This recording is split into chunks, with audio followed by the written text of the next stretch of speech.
Bienvenue sur cette guidance angélique sur le choix du papillon. Bienvenue aux amis natifs et natives du Scorpion. Dernier signe d'eau. Donc vous trouverez ici une guidance angélique générale donc pour les natifs et les natives du signe du Scorpion. Et également pour les ascendants et ascendantes Scorpion. Donc nous allons regarder les trois cartes qui viennent à nous sur cet oracle de l'ange gardien. Alors, l'ange des âmes sœurs, l'ange de l'imagination et nous terminons avec l'ange de la gratitude. Donc, nous retrouvons ici une carte, l'ange des âmes sœurs. C'est la carte qui vous indique qu'une personne arrive sur votre chemin, une personne que vous avez connue déjà dans une incarnation précédente, qui a un lien avec vous, qui vous permet de travailler, puisque les âmes sœurs travaillent ensemble, sont des âmes qui travaillent avec l'esprit.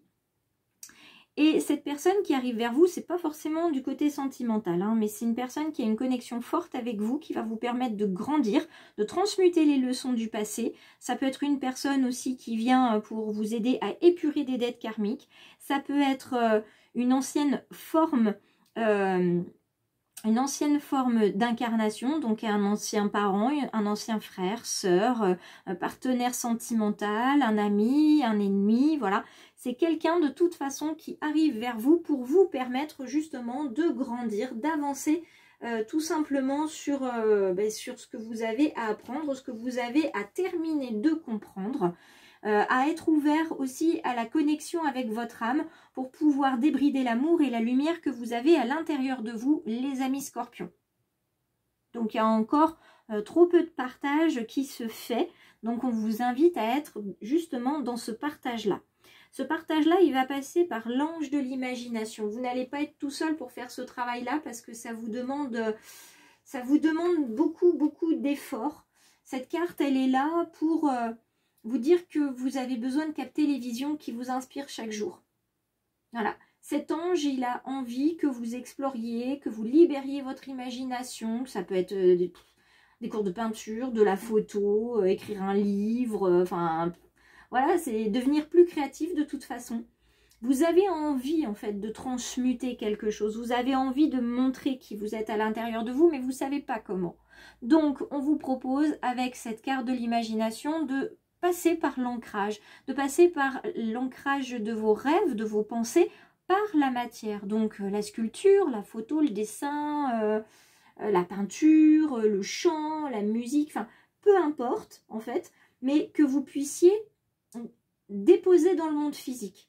Ce que vous avez à l'esprit, le déposer dans le monde physique pour que vous puissiez en fait, avec ce que vous avez vécu, que vous vivez encore, vous puissiez le transmuter, de faire du passé un présent qui vous inspire et qui puisse faire un futur bien heureux.